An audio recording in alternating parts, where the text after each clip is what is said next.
രാഷ്ട്രീയ തന്ത്രങ്ങൾ പരാജയപ്പെട്ടതോടെയാണ് ഒടുവിൽ സമുദായം പറഞ്ഞു വോട്ട് നേടാൻ ഇടത് സ്ഥാനാർത്ഥിയും CPM-ഉം ഇറങ്ങിത്തിരിച്ചതെന്ന് RSP സംസ്ഥാന സെക്രട്ടറി ഷിബു ബേബി ജോൺ. യഥാർത്ഥ ഇടതുപക്ഷം RSP-യോ CPM-ഓ എന്ന് ഈ തെരഞ്ഞെടുപ്പ് കഴിയുമ്പോൾ അറിയാം. തങ്ങൾ മുന്നോട്ട് വച്ച രാഷ്ട്രീയം ജനങ്ങൾ തെരഞ്ഞെടുപ്പിൽ അംഗീകരിക്കുമെന്നും ഷിബു ബേബി ജോൺ പറഞ്ഞു. Kollam Neendakara saint Sebastian's LP സ്കൂളിലെ 126 നമ്പർ ബൂത്തിൽ വോട്ട് രേഖപ്പെടുത്തിയ ശേഷം പ്രതികരിക്കുകയായിരുന്നു അദ്ദേഹം. രാഷ്ട്രീയമായ തന്ത്രങ്ങളെല്ലാം പരാജയപ്പെട്ടത് കൊണ്ടാണല്ലോ സ്ഥാനാർത്ഥിയും സ്ഥാനാർത്ഥിയുടെ പ്രധാന പാർട്ടിക്കാരും ഈ പ്രചരണം നടത്തുന്നത്. കുറേ ദിവസങ്ങളായി സ്ഥാനാർത്ഥിയുടെ പ്രധാന പാർട്ടിക്കാരായ CPM-ൻ്റെ ജില്ലാതല നേതാക്കന്മാർ പച്ചയ്ക്ക് സമുദായം പറയുന്ന വിവരങ്ങൾ ഞങ്ങൾക്ക് കിട്ടിയിട്ടുണ്ട്.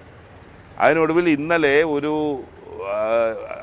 ഊരും പേരും ഇല്ലാത്ത ഒരു നോട്ടീസ് തന്നെ ഈ കാര്യങ്ങൾ പറഞ്ഞുകൊണ്ട് ന്യൂനപക്ഷ മേഖലയിലെല്ലാം ഇറക്കിയുണ്ടായി. ഇതുമായി ബന്ധപ്പെട്ട് പ്രചരണം നടത്തിയ ആരാന്ന് നാട്ടിലെ വോട്ടർമാർക്കറിയാം. അവരുടെ വീടുകളിൽ കൊണ്ട് കൊടുത്തതാണല്ലോ. അല്ലെ, തള്ളിപ്പറയുന്നത് എളുപ്പമാണ്. പക്ഷേ ഈ രാഷ്ട്രീയ പാപ്പരത്വം ഒരു ഭാഗത്ത് നിൽക്കുമ്പോൾ ഞങ്ങൾക്കത് കൂടുതൽ ആവേശമാണ്. കാരണം ഞങ്ങൾ മുന്നോട്ട് വെച്ച രാഷ്ട്രീയം അംഗീകരിക്കപ്പെടുന്നു.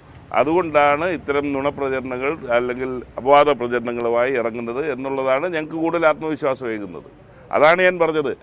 യഥാർത്ഥ ഇടതുപക്ഷം രാഷ്ട്രീയം ആര് മുന്നോട്ട് വെക്കുന്നു, RSP ആണോ CPM ആണോ എന്ന് ഈ തെരഞ്ഞെടുപ്പ് കഴിയുമ്പോൾ ജനങ്ങൾക്ക് ബോധ്യപ്പെടും.